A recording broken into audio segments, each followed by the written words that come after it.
Welcome to Tales from the Waystone, a Kingkiller Chronicle reread podcast. We are your hosts, Will and Phoenix. Let's get into it.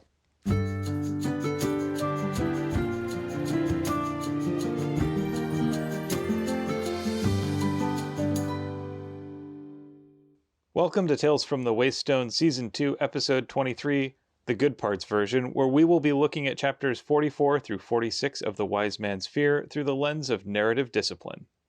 For those who are familiar, skip ahead. For those that are not, each week we'll be examining a section of The Wise Man's Fear through a chosen lens and figuring out what we can take from the text to apply to our real lives. We'll also take some time to explore models of practical wisdoms from the text with an Aristotelian phronemos of the week. After that, we'll expand our understanding of our own world with an interesting fact, and then we will share a recommended thing of the week and finally wrap things up with 7 words from the book and 7 words from our own lives. 15 seconds. Okay. Before we begin, let's get some disclaimers out of the way. First of all, we are in no way affiliated with Patrick Rothfuss or his publisher, Daw Books, though we're open to changing that. Second, we assume that you've read all the books in the Kingkiller Chronicle. Spoilers ahead. A word to our community. Please be kind to yourselves, one another, and the creators of the worlds that we love exploring. Now that I've already gotten the fast-talking bug in my brain, that sounds disgusting, especially after we've just recently watched The Book of Boba Fett. Episode 2, no spoilers, but I mean, it's no worse than the Regulan bloodworms from Star Trek II, Wrath of Khan. Yeah, that creeped me the ever-loving fork out when I was a kid. Also, the little worm bug thing, scorpion, whatever the heck, metal thing that went into Neo's navel in the Matrix. Blah.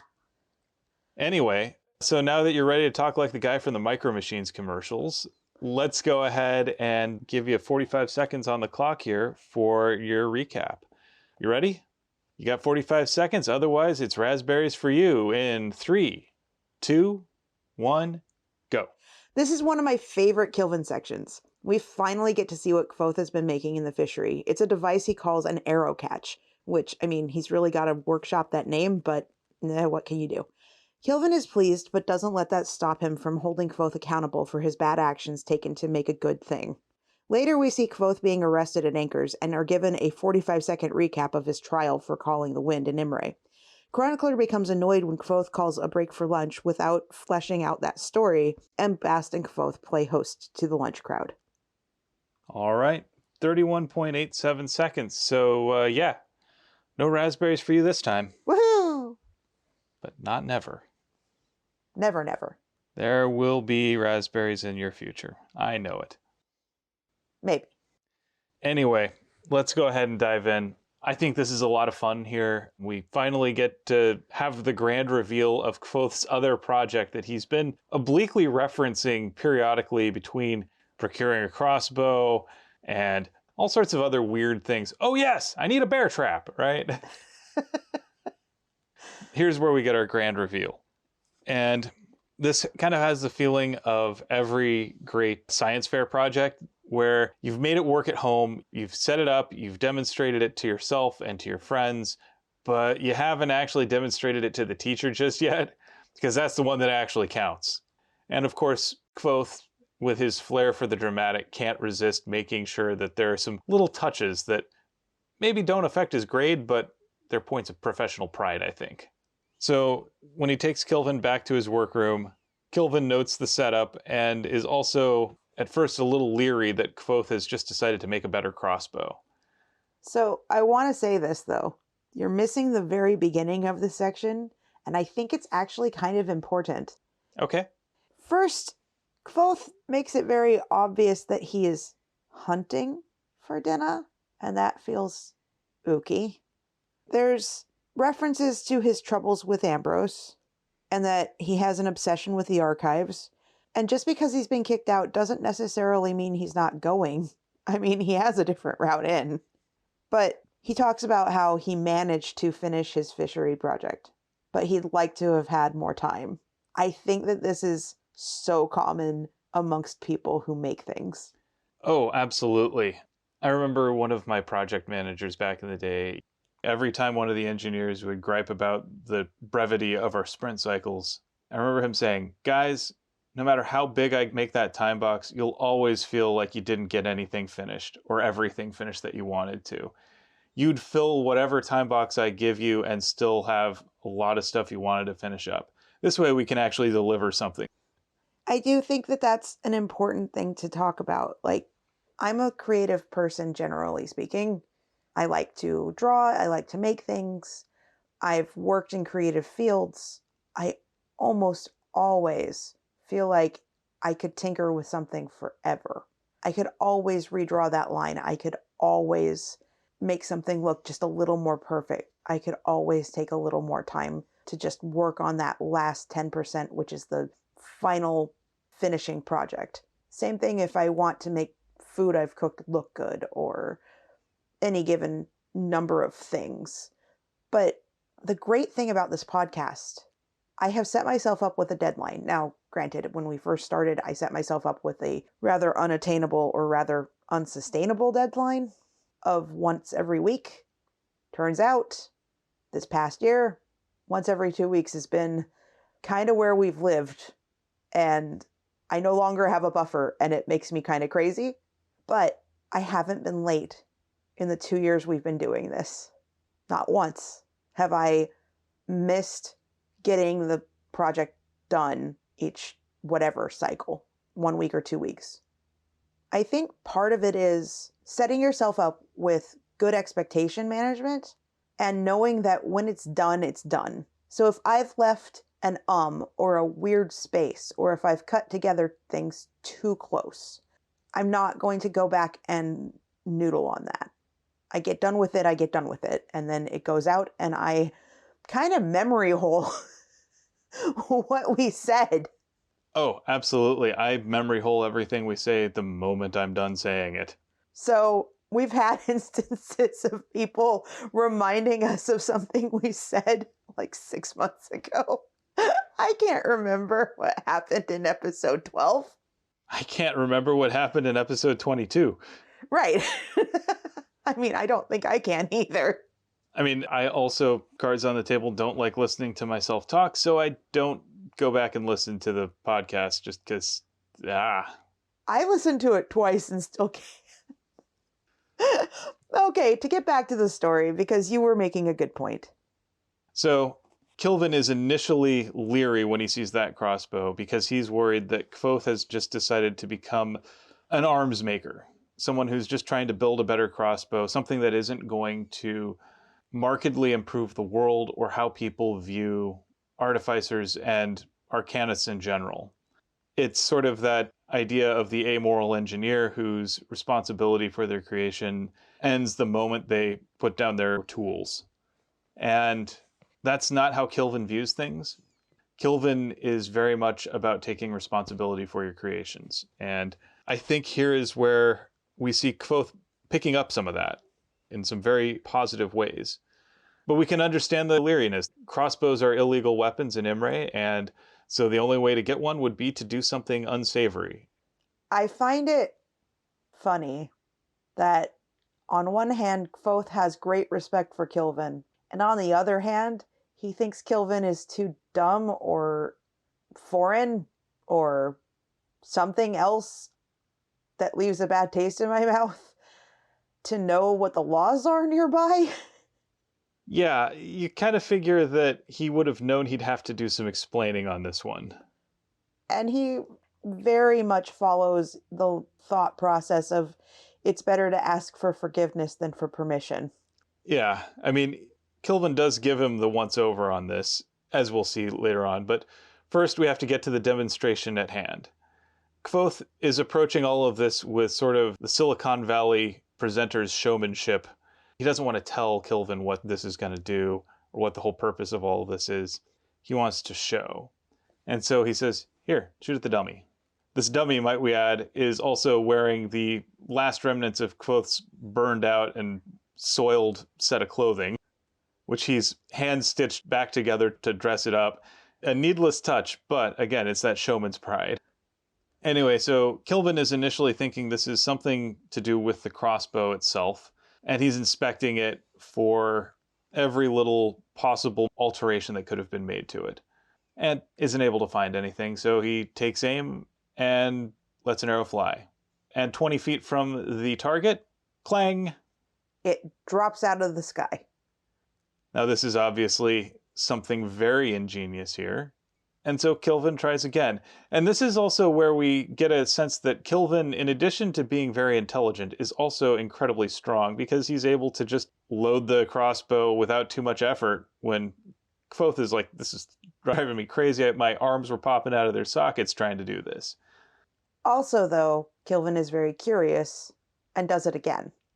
And the same thing happens. And then he notices the source of that clang, which is a small octagonal lantern shape hanging in one of the corners of the room. Kilvin spots the device in the corner, rocking gently as if it has been hit by an arrow. It's an iron lantern-shaped thing that Kvothe goes and retrieves to show Kilvin, while also showing him the schema for his creation. Essentially, it stops arrows. There is a long and drawn-out explanation of the sigildry required to stop the arrows and all of the subsequent, well, what if it's not made out of iron? What if it's not made out of this? What if it's not made out of that? Have you thought of contingencies? Blah, blah, blah, blah, blah, blah. That's what this whole chapter is pretty much just like, so have you thought of this? Of course I have, except, well, I did that, da, da, da, da.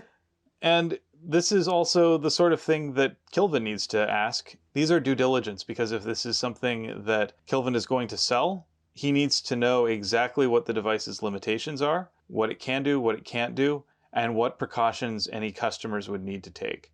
On top of that, though, I do like that Kvothe is still being a showman, because he's like, funny you ask. But wait, there's more. This is an infomercial. And to be fair, this is part of just giving an effective presentation. There's nothing wrong with having a little bit of showmanship, especially for something like this. He wants to be able to effectively show its value. It's at this point that Kvothe shows his work. He's using the spring steel from the bear traps to essentially create an opposing force when an arrow enters range of the device. So he's got 8 of these springs in a circle, which should provide stoppage for 8 attacks in any direction. And because it's also hanging from a swivel, the springing force should also work to bring a fresh spring to bear should he have to fend off successive attacks from the same direction. There's nothing really to see when you look at it, except for featureless plates of dark iron. And that kind of made me think of the Scrael. A little bit. I don't think that the Scrael are living creatures. I think that they're constructs. I think that they're golems of some sort. Who would have made them, do you think? Somebody from the university that knows how to do artificing. Now, who made them versus who paid for them to be made might be different. 'Tis true. Anyway, just putting a pin in that one. So Kilvin, doing his due diligence here, asks about alternate arrowhead materials, because some people may be using arrowheads made from flint or obsidian. And Kvothe reveals that he's also set a secondary set of bindings that will trigger for anything made out of stone or glass. He's also thought of bone arrowheads, but in a way that is not just the signs for bone, because A, that is not available to Arilar, even though he can definitely find it. Like, he's basically taking a 10 or a 20 from D&D terms to just sit there and find it in the archives. Like, he would definitely have the tenacity to do this. But he has enough wisdom or intelligence, whichever one. I'd say wisdom. Gotcha. Where he won't do a sigildry to counteract a quickly moving bone object because of living beings that contain bones. And instead, he focuses on the shaft of the arrow. Yeah, that cylindrical piece of wood traveling at a certain speed will automatically trigger at 10 feet. So he's got multiple ways of catching different types of arrows. And one would think that he could have just done the cylindrical piece of wood thing. But, I mean, when you're trying to save your own life or the life of somebody else, you probably want backups. Having multiple contingencies in place is very useful. And Kvothe is also, I think, thinking here in some very interesting ways. So I note that his concern is for a child cartwheeling, which I think speaks to his growing up. He remembers when he was a kid His concept of a caravan is not strictly just a merchant traveling from point A to point B with just goods and services. He's thinking of a family of troopers. He's thinking of people like his family and what this would have meant for them if they didn't have to worry about bandits. If bandits weren't able to just shoot them full of arrows, that would give them a fighting chance. It's very interesting how he thinks about this here, and I think this reveals something about Kvothe. Kilvin also says, also horses. Let's not forget that. Living beings of any sort. Yep. So we also find out that Kvothe is having trouble naming the thing. He's calling it an Aerocatch, which is incorrect. Yeah, it's not strictly accurate because it doesn't catch the arrows, it just stops them. And he even mentions that any name that he tried to come up with was just terrible. Arrowtrap was pedestrian. The Traveler's Friend was prosaic. Bandit Bane was ridiculously melodramatic. I could never have looked Kilvin in the eye again if I tried to call it that. And I love how Kilvin takes the piss out of him here a little bit as well, saying, I think that one of Master Eladin's students would be better at naming this thing. Right, which actually comes back to, I think that this is very clearly telegraphing that his time at the university is coming to an end of its usefulness. Yeah, I think he's hit a wall, and this sort of represents a turning point for him. Like, even in the fishery, he's not really got much left that he can do, that he can learn there, that he hasn't already learned. Though Kvothe and his general attitude towards things is, okay, I've learned it, next thing, instead of, okay, I've mastered it. Well, and that's just it. It's not that there isn't more stuff that he could learn, or that someone could learn. It's just there isn't more stuff that Kvothe, with his unique psychology, could learn in that setting. I'll go with that. Obviously, he could master things. Obviously, he could take the time to really polish his abilities. But that's not something that he has the appetite for. No. And it's not something that the university can instill in him. It's not something that formal education in general can really instill in him. He needs to go out and have experiences. And he needs to get out of his own set routines to actually go have himself an adventure to really grow beyond the boundaries of the university. Now, to finish up, talk about the Aerocatch, which is both fascinating and a little bit tedious because of the way that he just has to keep talking about how he thought about this thing and he thought about that thing and he thought about this other thing. There's little red dots that are visible on the faces of the Aerocatch that tell the user if the spring has been sprung. I love the fact that he's actually thinking of UI and UX. Absolutely. So then Kilvin gives him his 4 questions, which are, why did he make this thing? Of all the things he could make, why did he choose this one? And Kvothe says, no one should die from ambush on the road. Then we go into the, where did Kvothe get the crossbow? And of course, Kvothe can only just say, I procured it. And then, why not a simple hunter's bow, avoiding the need for illegal procurement? And Kvothe answers a pretty reasonable one, which is he needed to make sure it would be something that would stand up to reasonable use. He wanted to make sure that he was testing his device against an actual use case, since a hunter's bow is going to be a lot lighter and not generate the same level of force. And a Modegan bow would be really hard on Kvothe to test at a consistency of, like, how far can he draw it? And, not for nothing, the Modegan bow would have been way too expensive. Then we go, why did Kvothe procure gold wire and silver when there is none in the schema? There's a couple answers for this that Kvothe doesn't say, such as he needed some for his gram. And then there's also the partial truth that he needed to use some of that to procure the other supplies that weren't available in the stocks, which is a little bit unethical. A little bit? Very much. I do adore the fact that Kilvin is internally consistent. He says wrong follows wrong. He says, when you made your thieves' lamp, you made a wrong thing in a very good way. Now you are making a very good thing in a very wrong way. I would like it if you made a good thing in a right way. This is better, but it's still not perfect. And I'm still not happy. And at the same time, he's still happy. Like, he allows the fact that Kvothe's means of procurement were a bit underhanded, and that it ended up him essentially using the stocks for things they weren't intended for. And he's able to say, okay, we're going to have you work in the stocks for a little bit. If anybody asks why you're doing it, you got to tell them. And we'll make you pay it back plus 20% because you treated it like a moneylender, so we're going to charge moneylenders rates. At the same time, he says this is a fine piece of artificing that is going to make a major difference for a lot of people, and it's going to do a lot for the craft. You're pushing the art forward. I am proud of the work that you did. All of these things are true. So then he asks Kvothe to set the price, and I think here is where we get to see Kvothe showing a little bit of hard-won wisdom. So as someone who makes things and has no idea how to price them, I get it. It's very difficult.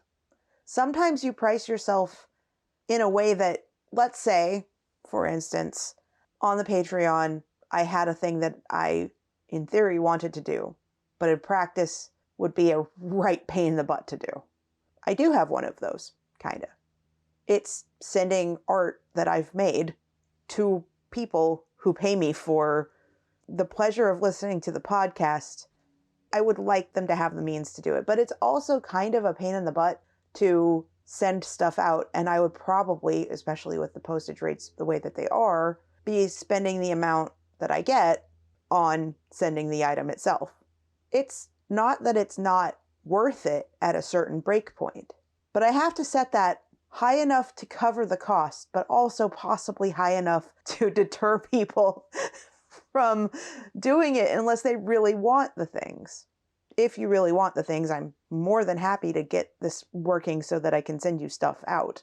But behind the scenes, I wanted to have that tier for people who wanted to spend a lot on the podcast and give them a reward for it. But it's not like, oh yeah, give me $2 a month and I'll give you something that costs me like $60 to ship. Yeah, shipping rates have gotten crazy. Absolutely. Because some of my artwork that I would be wanting to give y'all is like canvases. Stuff that doesn't just fit in an easy flat rate box. Right. Yeah, so Kilvin then decides to say, okay, if you don't know, let's start with materials. And Kilvin knows exactly how much all the materials cost because he's got an internal ledger to rival Kvothe's own. And then he says, okay, how much time did you spend on it? Because that's important. All of us artists that undervalue our time. I'm guilty of this. Every artist that I've ever met is guilty of this. You make things because you enjoy them and you want to give other people the pleasure of the item. Also, sometimes you want it out of your house. Undervaluing yourself is a real big issue sometimes. I think it's always really easy to start just thinking of the cost of things just in terms of the raw material cost without thinking about, okay, how much is my hourly rate and how much time did I spend on this? Now, even if you say, okay, I'm going to say a $15 an hour minimum rate, which is a barely living wage, and you start adding in the amount of time that you spend on it, it adds up real quick. So even something simple, it may take you 40 hours of work to do. In this case, Kvothe has spent over 100 in terms of everything from procurement to research and development and design and redos, things like that. And he says that if he were to remake it, he could probably do it in like 50 to 60 hours, which is still a lot of time. Right. That's a non-trivial amount of work there. And so Kilvin says, okay, based on that, I'd say this is worth 25 talents. And Kvothe is surprised. This is more than he had hoped for. He really likes the idea until he thinks about it a little bit, because he would rather this item be used by as many people as possible than only be available to people with enough gold in their pocket to even hire bodyguards. This should be something that's available to everyone from the wealthiest merchant to the most modest traveling group of troopers. All of these are people who would benefit from this invention, and they all deserve it because this is not about making money. This is about making something that provides value to everyone. And I think Kilvin respects that. He says, okay, well, I still think it's worth 25. I would like to buy this first one at that rate to add to my personal collection, because this is sort of like the signed first edition. And Kilvin also takes a look at the schema so that he can replicate it, because he knows that this is something that he can set his students to making. And Kvothe says, for 25 talents, you can have the original schema. Kvothe is, I think, not necessarily thinking about what's the production line on this look like. This is also where Kilvin starts to gain an appreciation for some of Kvothe's growth. I can't say that 5 times fast. Well, lucky for you, you said it one time and you're fine. Excellent. So, I mean, Kvothe ends up coming out pretty all right here, and he's learned some valuable lessons, and he's shown some real wisdom, I think. So I think we can give him an attaboy on that. But he's still not your Phronimos, right? Of course not. He's still got a ways to go.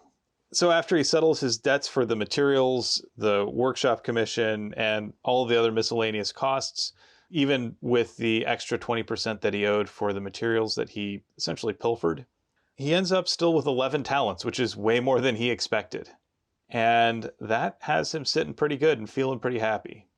I gotta say, I love this kind of mental image that Pat leaves us with. Kilvin wrote me a receipt and left, clutching the Aerocatch like a child with a new favorite toy. Kilvin is definitely the weird dad who likes all of his weird gadgets. Like, it's a passion for him. He's the sharper image dad. The Hemmecker Schlimmer dad. Yeah. Okay, so cards on the table here. My own dad is one such dad. Every Christmas, the Hemmecker Schlemmer catalog was one of my dad's favorite things to get, just because, it was loaded down with all sorts of over-engineered goodies that were absolutely ridiculous. Maybe 1 in 100 of these would be things that Dad would actually want. Usually they were weather stations. Like, he got a new weather station every year, it felt like. And he recently got a new weather station. He just really likes them. He really does. It's a fascination for Dad. But I get the sense that that's also Kilvin a little bit. And so every time I see that side of Kilvin, it reminds me a little bit of my own dad. And maybe that's part of my affection for the character. So moving on, let's go to Chapter 45, Consortation.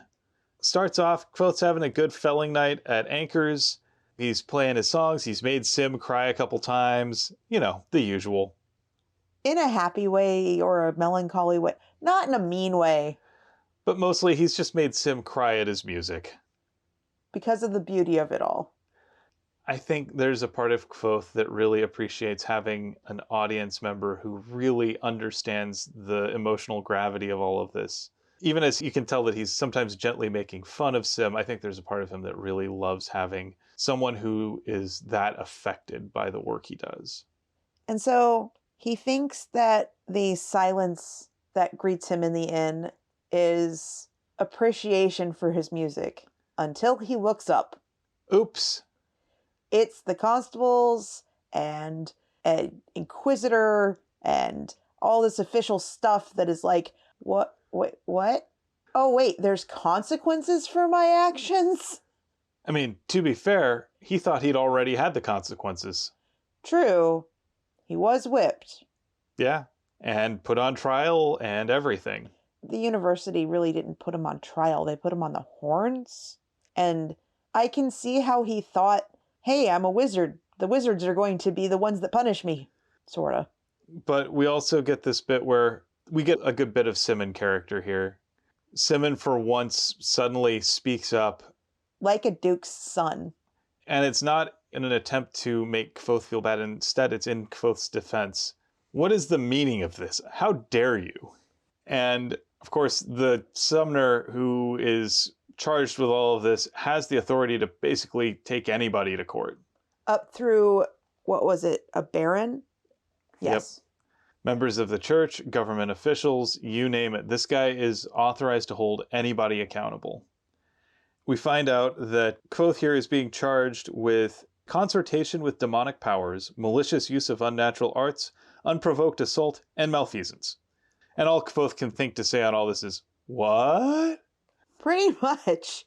And then he's handcuffed and taken without even the option to grab a coat. It's pretty inhumane, honestly. Like, he's chained, he's feeling the manacles against his feet and his wrists, and it's freezing cold outside. Remember, this is the middle of winter, much like it is right now as we record this. It means it's frigid temperatures, it's wet. It is not time to be out unprotected in the elements, and especially not while you're chained up like this. They basically frog march him. It's pretty terrible. The next day, Simon and Elxidal show up to help him sort of sort things out and figure out what's going on. And we find out that this is essentially payback for the time that Kvothe called down the wind and broke Ambrose's arm after Ambrose broke the lute. And then we get less than a page worth of explanation for one of the stories that Chronicler was excited to hear about. Like, it's in that rundown in the very beginning of The Name of the Wind. And I think what follows is kind of both Pat self-editing and going, okay, well, that no longer interests me, so I'm not going to write in detail about this thing. It's no longer relevant. I know I said something about it at the very beginning of the entire series. It just doesn't fit anymore. I've spent too much time at the university anyway. Why would I continue writing about this? This isn't interesting. No one wants this. Like, so that might be a conversation that he had with his editors, or his editors had with him. So one or the other. And I think it's funny to be able to read what is written here and kind of assume what happened outside of the book. It is a little bit meta, and it's a lot of fun here. Yeah, essentially, Kvothe just says, look, this is boring stuff. You really don't need this to understand the story.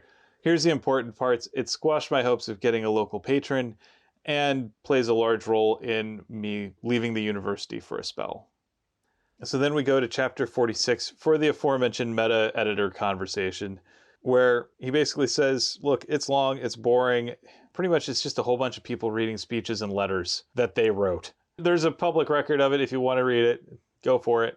Knock yourself out. It's really not interesting. It's not germane to the actual story of who I am. Chronicler is like, but you learned Tema in a day and you did all this other stuff. I just want to know. It's like, yeah, I mean, so I use Duolingo, whatever. You know, that's not really a great storytelling beat right there. That's a training montage.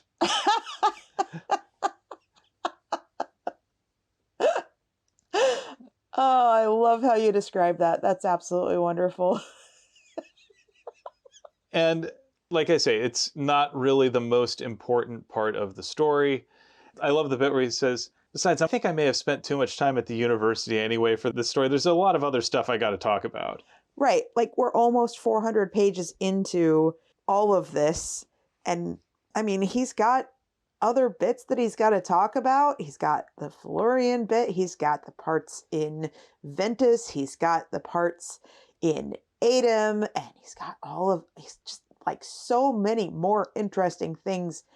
And I think that maybe Pat had a hard time with just figuring out where to stop talking about the university. Yeah, because the university sections tend to fall into a bit of a rut. They're sort of, Kvothe goes to class, Kvothe learns a thing, Kvothe doesn't learn a thing, Kvothe pisses off somebody at the university, either Ambrose or a teacher or both. Kvothe goes on the horns, rinse, repeat. It's cyclical. And I think this is both Pat and Kvothe realizing that for this story to move forward, they need to do more. Absolutely agree with that. Now, some of the bits in the future are a little bit, but at least it's different.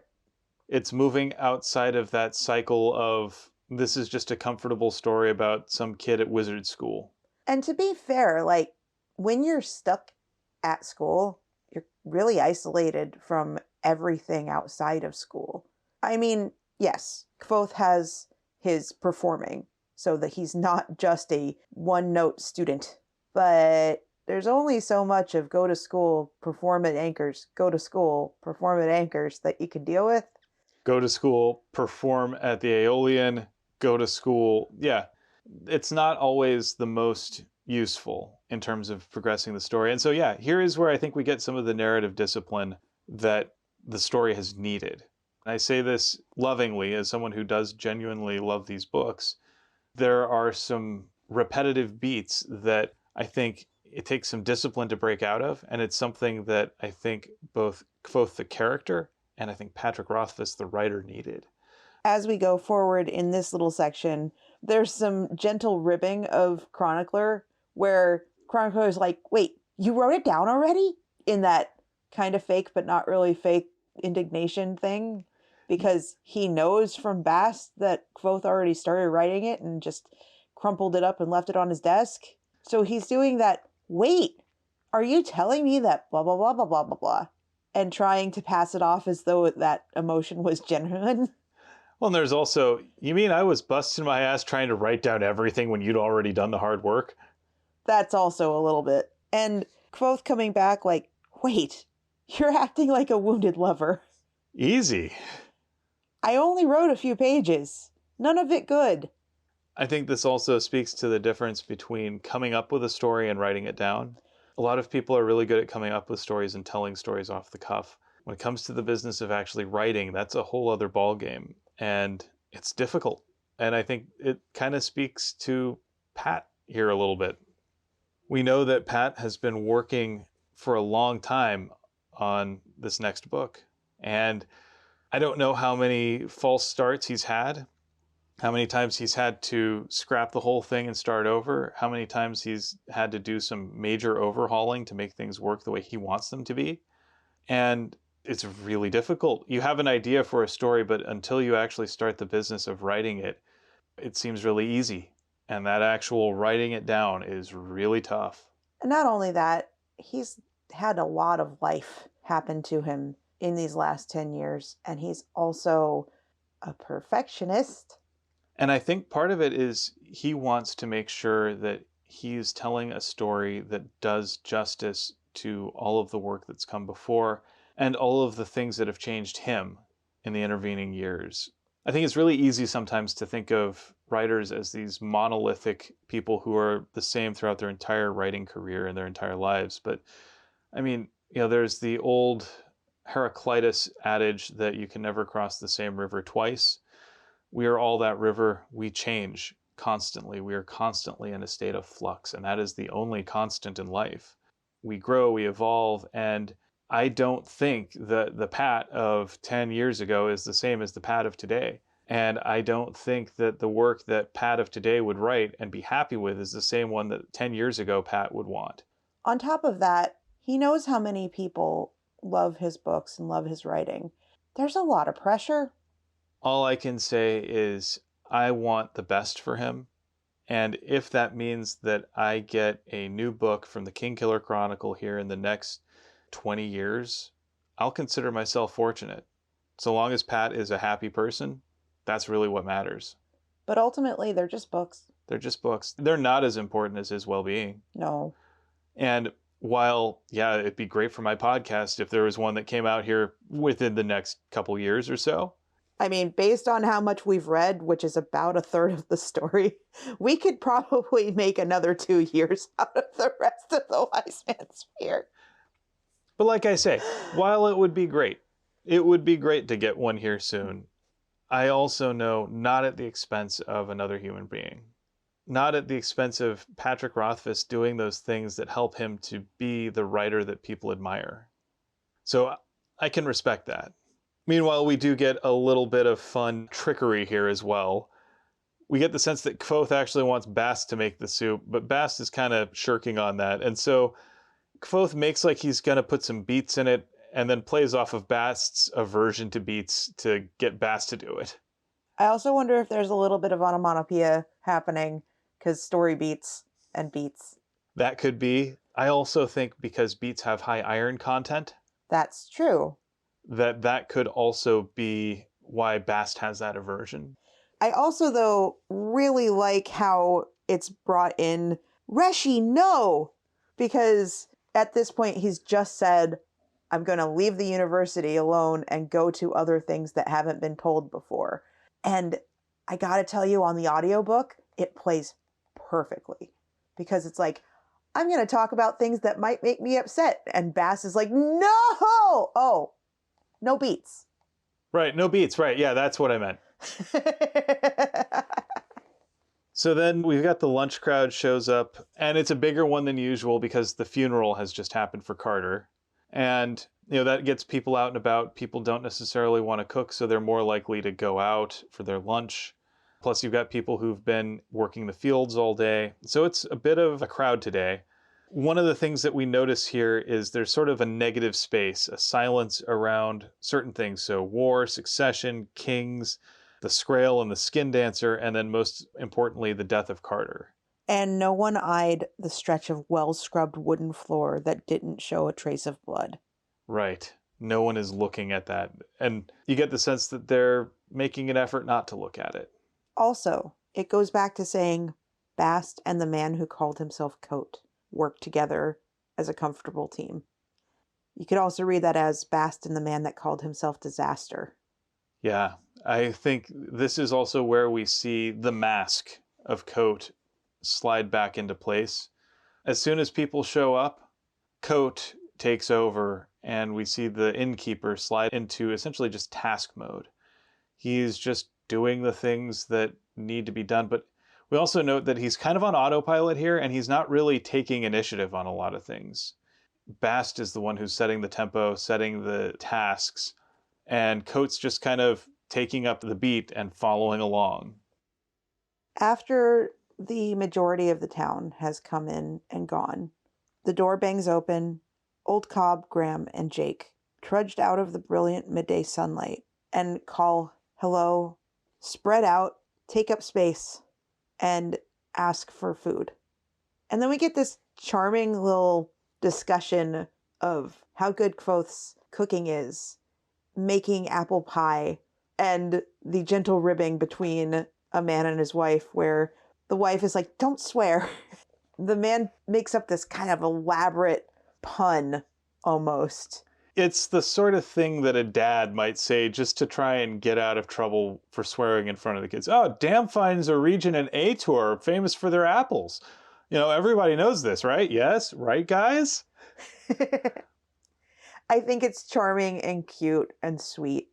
I think that it's very possible that the poor, long-suffering wife here is an order muppet, and that her husband is what I affectionately call a chaos muppet, which is to say you.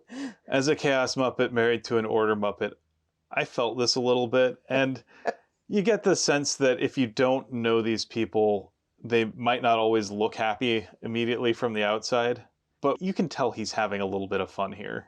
Like, he liked having the excuse to come up with this elaborate story. And the saddest part about this, really, is Coates' answer to this. Oh, they came from the Bentons. Just sort of that meek answer. Like, if he were in Kvoth mode, I could see him running with that. Being a showman and taking up his trooper mentality. And having fun with the joke and, having a sense of playfulness about it. But here we can see that Coat is dead inside. Coat is a prison and does not allow for him to express any of that joy. And so it kind of puts a bit of a damper on things. And that's really, I think, where the true tragedy of that whole little interlude is. Because Kvoth, the person that has been telling us this story, would not have responded that way. But Coat is just, oh, actually, they're from the Bentons. And he doesn't even really accept the compliment to his cooking. Which, let's be real, Kvoth, as someone who has made a point of understanding chemistry and all of these points of physics and everything, it's natural that he would be good at cooking because that's really understanding reactions and things like that. And it's also an act of love. And so when someone compliments you on your cooking, that is a way to say, hey, that thing that you did to show me love, I received it in kind. And Kvoth can't even do that. Coat won't let him. I think it's a real tragic bit there. We go along. Old Cobb mentions that he thinks that this place could be a gathering place of merriment and joy, and that it would do the people good to have someone here who could perform music. But of course, that's never going to happen here. Coat won't let it happen. All he can say is, I expect you're right. And it's that sort of non-answer.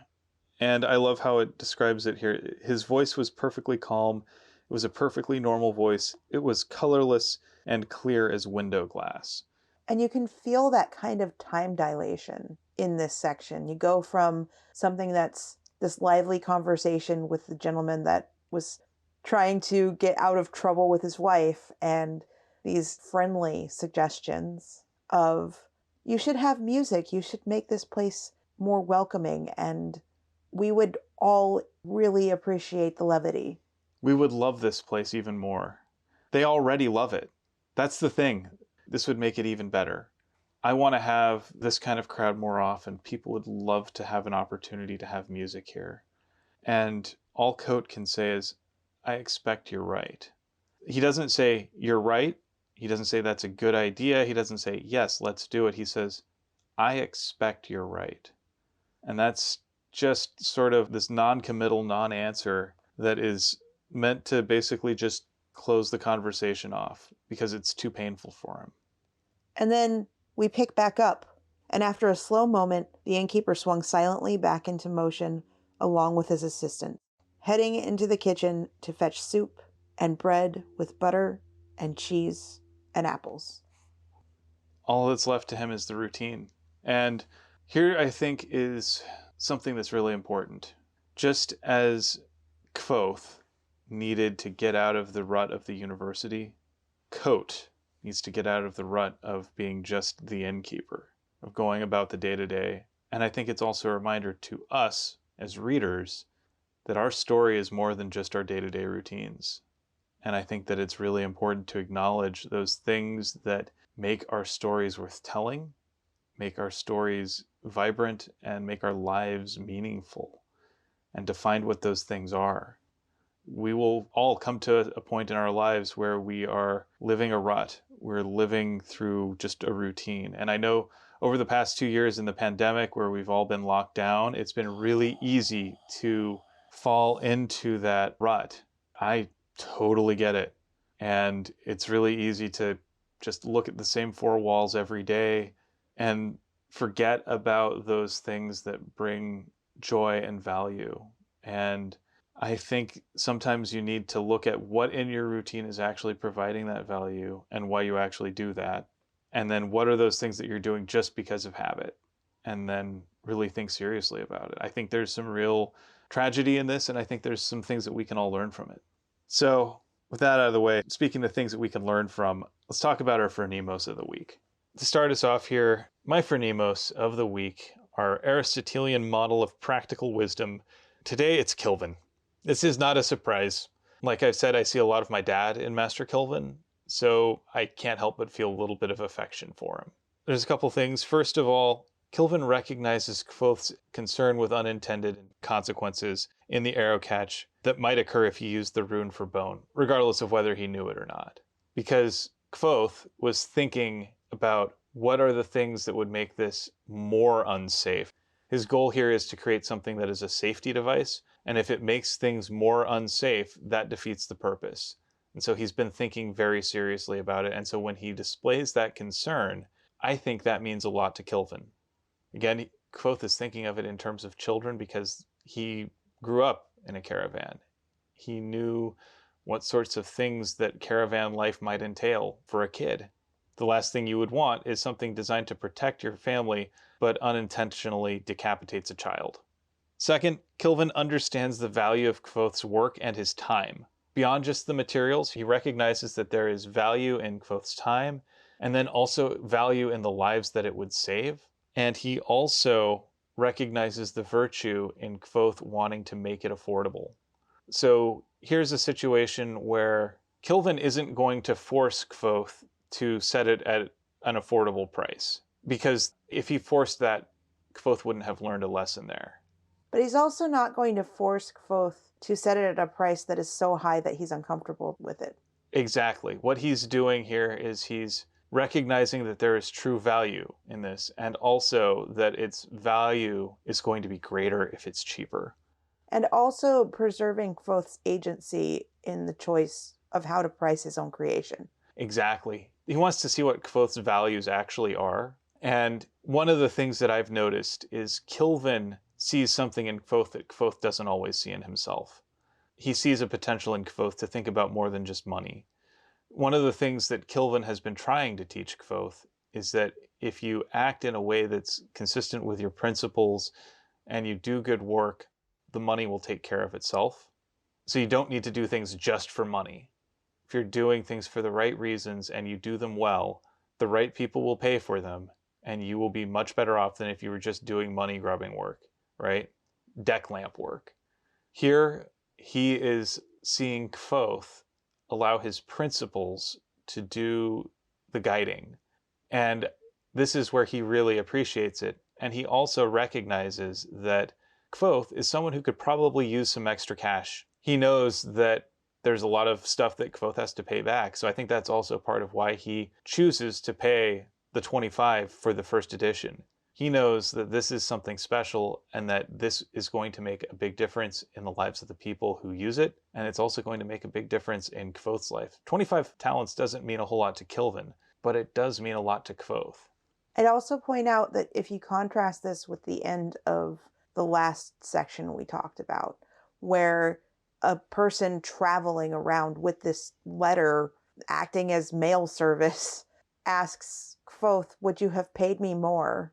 And Kvothe saying, yeah, I probably would have. It's an interesting way to look at Kilvin's reaction, because instead of just saying, oh, so it's only priced at 8, I'll give you 8, says, I value this at 25, I'll give you 25. And also, will you let me pay 25 for this first edition and then we can sell a mass-produced version of this for 8? On top of that, it just shows that Kilvin isn't so worried about making a profit, even though, I mean, he will definitely make a profit if it's 9 jots and you still get 8 talents back. I don't know the exact conversion of this, but if you sell a lot of them, you'll still wind up with a lot of money. Exactly. He's thinking very seriously about what this is worth, and he's thinking this will do good, and I will honor the principles of my student. I think that is really important. He's teaching Kvothe that even if those principles are not ones that are Kilvin's first instinct, he will still honor those. So I think that's really awesome there. I also think that he does something really cool here where he says, okay, the stuff that you did with all those extra supplies that you basically embezzled, I'm not cool with that. I don't have to be cool with that to recognize the value of what you've made. Even as I am unhappy about that behavior, which we're going to take separately, we're not going to hold it against your creation here. This is a separate action. You're going to work some time in the stocks. You're going to have to eat your crow. You're going to have to pay back what you took, plus interest, since you used it like a moneylender. Which is perfectly fair. It's 100% fair. It's more than fair. It is a small price to pay. And he also kind of makes it clear that while he's disappointed, he is far more pleased at the growth that Kvothe has actually shown here. Kvothe has actually pushed himself on this project in a way that he really hasn't almost anything else in the fishery. This is an example of Kvothe really applying his ingenuity and his cleverness in ways that will make life better for a lot of people. Then he also manages to find a graceful solution for the problem of the crossbow. He's like, okay, look, tell you what, how about we just say it's mine? I can handle this in a way that you can't. I mean, Kilvin has the entire legitimacy of the university to back him up in ways that Kvothe really doesn't. Kvothe doesn't have Kilvin's time and title. And he basically says, okay, I'm going to take the hit on this one. I can afford to take it, and I know that you, a student, really cannot. On top of that, now it is equipment that everyone can use, provided they check it out and they have permission to. But it's also a really good thing for testing future Aerocatches. Exactly. Because if Kilvin wants to set up a shop that's making multiple Aerocatches, he's going to need multiple people working on it. He's going to need to have a QA department that is able to make sure that these are worthy to sell. So that means he's got to be able to test these repeatedly. And Kvothe is right. The crossbow is the most effective way to repeatably test it because it's not reliant on arm strength for each draw, so you're getting a consistent arrow velocity each time. It represents something that people would run into in the real world, that a lot of bandits would probably use as well. It is something that does not require a whole lot of extra skill to use, so even a basic student can test it effectively without too much trouble. It's all about making this thing repeatable, and While Kilvin wishes it didn't require going through a black market fence to get it, he does recognize the value there and is willing to put his name on the line for it. So I think all of that shows a fair amount of courage and wisdom and kindness. There is justice, but there's also grace. I think that's something that Kvothe has been in need of, because he's really just been on the receiving end of justice for a long time now without getting a whole lot of the grace. And so every bit where he gets that tempered is good. So that was my Phronimos. I like it, and I like the points that you made. Thank you. Speaking of the Masters, it's time to talk about a lesson of Master Eladin's, which is an interesting fact of the week. And I believe it's your turn. It is. Today, I'm pretty much just going to give you a list of interesting facts about something that is very intriguing to me, and that is the James Webb Space Telescope. First off, in 2002, it was named for NASA's second administrator, James Webb, who held the office from 1961 through 1968, which meant that he oversaw the Apollo program. The choice to name it after Webb was controversial because he was a bureaucrat and not a scientist.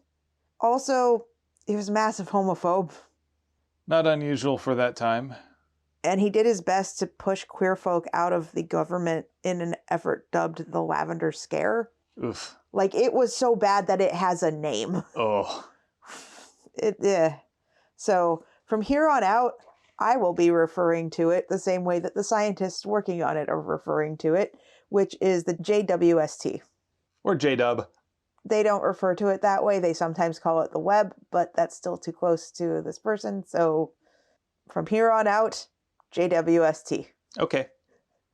So while the project is headed by NASA, it is actually multinational, with the European Space Agency acting as a key partner. It was built in Redondo Beach, California. It was conceived as a $1 billion observatory launching in 2007, but ultimately became a $10 billion project that launched on Christmas Eve 2021. To me, that was just a really awesome cosmic Christmas gift. I really love space and telescopes and learning, and I think there's so much to learn from projects like this, and it's also a bit of a nail biter, as we will see as I describe this thing. The telescope had to be shipped, as in by ship, from California to French Guiana, which is where it was going to be launched. And it had to go through the Panama Canal. So, in our time of everything takes 10 million days to ship from place to place on this planet, we shipped that telescope halfway around the world via ship. And luckily enough, it seems that there were no logistical issues getting it there. No extra complications. No stuck barges. Oh, yeah. It would have been bad. Because launches like this have a launch window. Delays of a day could be the difference between being able to launch on time and having to wait a year. Or more. Anyway, the JWST had to be launched into space instead of being located on Earth, because no matter how high of an elevation you place a telescope, the atmosphere will always interfere and limit its capabilities and blur the images. The telescope's mirror is 21.3 feet, which is 6.5 meters, across, which is just under 3 times as big as the Hubble's mirror. The mirror is made from beryllium coated in gold and consists of 18 hexagonal sections. More than 100 motors control the mirrors in order to make subtle fine-tune adjustments. The JWST will observe mostly infrared and long red wavelengths, as opposed to Hubble, which observes in the visible light spectrum. To operate at peak efficiency, the JWST must be kept exceedingly cold and in complete darkness. To aid in this, its final orbit will keep it on the far side of the Earth from the Sun, and it is equipped with a sun shield, which consists of 5 tennis court-sized sheets of mylar that are each thinner than the width of a human hair. Yeah, I mean, these are basically the things that party balloons are made out of. And they're folded and had to be deployed by robots and not rip. And that has to assume that it made it through shipping and launch without breaking. Absolutely. This is a month-long nail biter for all of the people in charge of this project. I know, and especially given little things like space dust, cosmic rays, which are microscopic, they can tear through that. Hopefully they just make holes and not rips. Yeah. As of January 8th, the Sun Shield has successfully deployed. I think that in itself is an amazing feat of engineering. So good for the scientists. As of the time of this recording, we're about halfway through all the nail-biting parts of deploying this telescope, with both the mirror adjustments and propulsion to its final orbiting place, which is dubbed L2, still to come. It will then take a further 5 months to get cold enough before it can be used properly. Yeah, just the fault tolerances of this thing are so razor thin, like most space projects, really. That is a really tiny margin for error, and everything has to go exactly right for any of this stuff to work, and it always just boggles my mind. Its final operating point is too far from the Earth to make any repairs or adjustments, so we just kind of have to wait and see if everything works, which, wow. Right? Like, I mean, it's gone. If it doesn't work, it doesn't work. Yeah.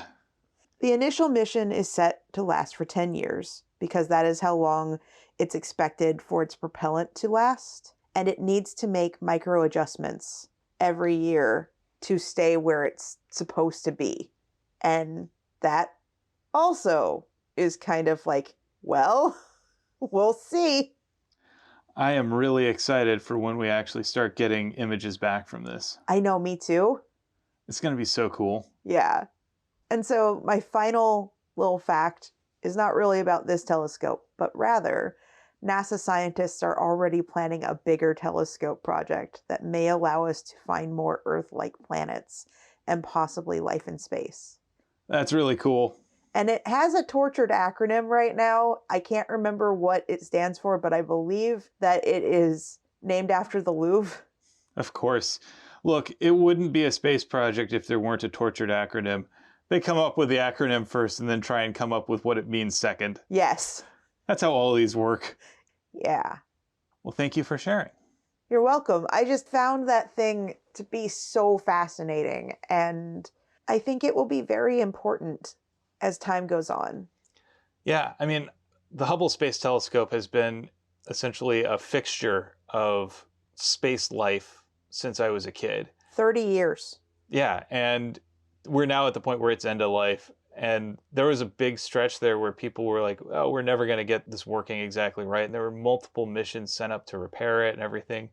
But now it's just something that we take for granted. And this is, for a new generation of space nerds, this is going to be their Hubble. This will be that fixture in their space life, so to speak.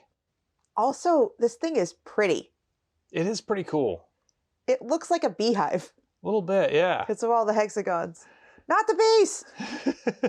Anyway, also, just Star Trek nerd here. The whole Mylar sheets thing, and then the whole mirror made out of gold and all of that stuff kind of reminds me of an episode of DS9 where they went on a ship that was essentially a sailboat in space.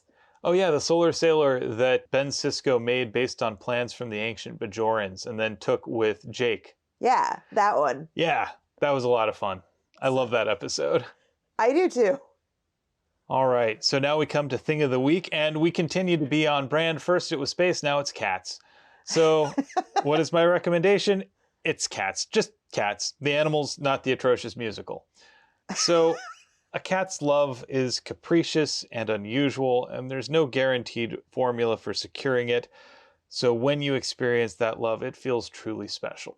And even though cat ownership can be a lot of work between scooping poop, cleaning up messes, coaxing the cat to actually, eat their damn food, dealing with making sure that none of your stuff gets destroyed, all that stuff, the feeling of a cat snuggling up with you on a cold day is one of life's truest pleasures. And it's something that we experience more now as the weather has gotten true cold here, living in the deep freeze. We are not living in the deep freeze. Oh, that's true. It's only like 30 something. I mean, we don't have it remotely nearly as bad as a lot of No. But as we're here in the cold season, it's really nice to have a cat curled up at your feet, in your lap, in bed with you. There's something that just feels really wonderful about that. I do have to make the caveat of there are also cat videos for those of you who are allergic. Yes.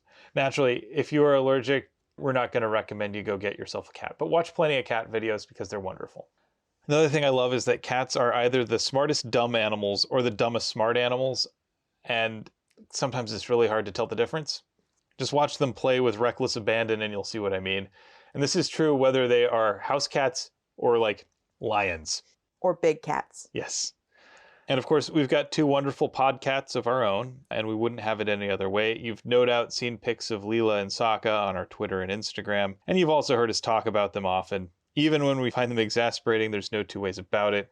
We love these little furballs, whom we've nicknamed Snuggle Muffin and Trouble Muffin. I'll let you, dear listeners, figure out which is which. And finally, I'm going to close this off here with a story of feline aggravation that, well, I'll explain. So Monday morning, I got up to do my usual morning chores and make breakfast, but unusually, Sokka didn't join me. Now, normally, when I go downstairs to start doing dishes or making breakfast or what have you, Sokka runs downstairs with me and then jumps up on top of the refrigerator and then meows at me until I pet his head and give him scritches. But he didn't do that morning. I was a little tired and groggy, so I didn't really notice it. It didn't really register with me. At one point, I heard a thud from upstairs, but I couldn't really find him. I figured he was probably under a bed somewhere. Like I say, I was a bit groggy. So when Phoenix woke up, we started to notice his absence more keenly as he wasn't responding to our calls the way he normally would. Or the treats, the monkfish treats that Leela will climb me for, and he dearly loves. Yeah, he was not responding. Like, we didn't even hear a meow or anything like that. Just nothing. And that got us a little bit afraid. We started fearing for the worst. We were worried that he was hurt somewhere or worse. It was pretty scary. So we started looking for him frantically everywhere we could think of. We looked in my office, the garage, under the bed, under the couch, in the linen closet, in the laundry room, behind all the appliances, behind the bed, in every cubby. Nothing. Finally, while I was going upstairs for another look, I noticed that the door to our music room, where we usually record, was slightly ajar. I opened it up and looked inside, and sure enough, there was our little troublemaker, just pleased as punch, meowing happily at me, as if nothing was wrong. That little butt. So we both heaved massive sighs of relief and then proceeded to give him more hugs than he would have probably liked, but that's the price he pays for scaring us like that.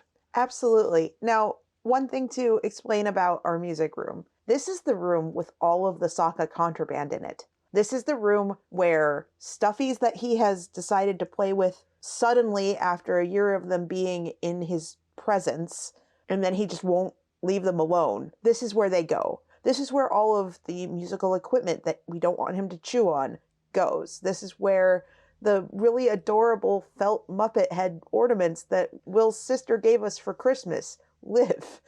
This is where there is an unsupervised bed and there are cords everywhere and the rig for recording, things that we don't want him to chew apart. This is where it all lives. And we make sure to shut the door, and he somehow got in anyway. To be fair, sometimes the door closes without properly latching, and I suspect that's what happened in this case, because he was able to push in and get it open. But, oh man, he gave us such a scare.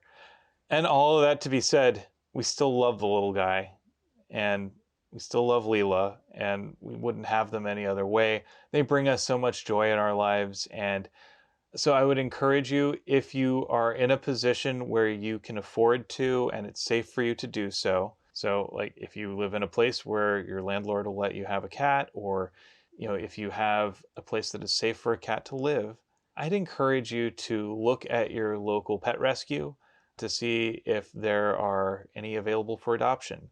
Or fostering. Or fostering. That's another great option if you aren't up for a long-term commitment. That might be a good option to sort of see if cat ownership is something that would really help you, that you could really realistically do. And it also gives you an opportunity to give a little kitty, a better life. So these are all things to consider. These are all things that are wonderful. I understand that not everybody is in a place where they can do so.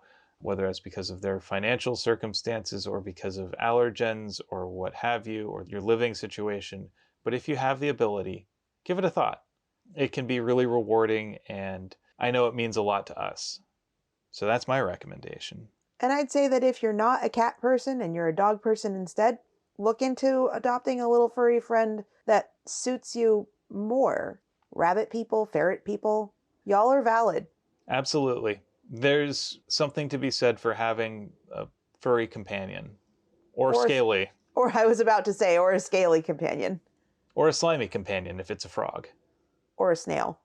All of these are valid. Having an animal companion can be really rewarding, and it lets you take care of another living creature, and it's beautiful. So, with that, it's time for us to talk about our 7 words. So I have 7 words from the books, and I am spoiled for choice. I've got a bunch of these here now. I've got to pick one. This is going to be the hardest part. I'll help. All right. So I've got, first, tests were important. Tests were like rehearsal. Then I've got, this is a truth all troopers know. Then, I'm having some trouble with the name. It does not catch the arrow precisely. I haven't been able to test that. First, of all things, why make this? I am rescinding your precious metals authorization. It is an improvement to the world. He was much too clever for that. You might want to do the same. That's it. Not much to it, really. There are already 2 full written accounts. You've already spoken to a historian about this. Never been brought to trial, have you? A lot of people like beets, Bast. And they're healthful, good for the blood. We were downright frantic for a while. So, which of those do you think I should do? I also like, but you show your wisdom in this. Yeah, that's a good one. That is a good one. Let's use that one. Okay. I think that is an example of Kilvin recognizing Kvothe as someone who has displayed wisdom for once. And even as his concern is not precisely the one that Kilvin was thinking of, it is still just as valid and meaningful. So, you have 7 words from life. What did you choose? So lately we have been watching a new to us, or mostly new to us, YouTube channel with a stage combatant named Jill Barrett, which I highly recommend you watch her breakdowns of movie fights because they are endlessly entertaining. She said on one of her videos, joy is a good and underrated thing. And I highly agree with this. It's so easy for us to focus on the negative things, to look at all the things that are going wrong, to look at all of the things that are making us upset or bringing us hardship or making us angry. Looking at the bits of a person that you love and only seeing the things that they do that aren't rosy and kind and loving. To look at a situation and focus only on the things you don't like. It's hard to make yourself see the good things, to see the joy, to see just how much those little touches can make you happy, or at the very least content. And so I agree with this. Joy is a good and underrated thing. I'm also going to say this. No matter how highly you rate joy, experiencing it is absolutely amazing and wonderful, and you realize even if you loved it before, there was more to love there. I can appreciate that on multiple levels. Thank you. And with that, I'd like to thank you for potting with me. And thank you for potting with me. And thanks for listening to Tales from the Waystone. Join us next time on Tales from the Waystone as we cover chapters 47 through 49 of The Wise Man's Sphere through the lens of breaking out of cycles. We would like to extend a huge thank you to our friend Shawnee Jang for our theme music. And many thanks to Patrick Rothfuss for creating a world that we've enjoyed exploring. Audio production, editing, and social media coordination courtesy of me, Phoenix McCullough. And project management and writing courtesy of me, Will McCullough. If you would like to help support us and have the means to do so, please consider becoming a patron on our Patreon page, patreon.com/waystonepod, where you can get access to our show notes, early access to the pod, Patreon-exclusive bonus pods, and other exciting items. And as always, here's to one more day above the roses. To one more day above the roses. Ding! Ding!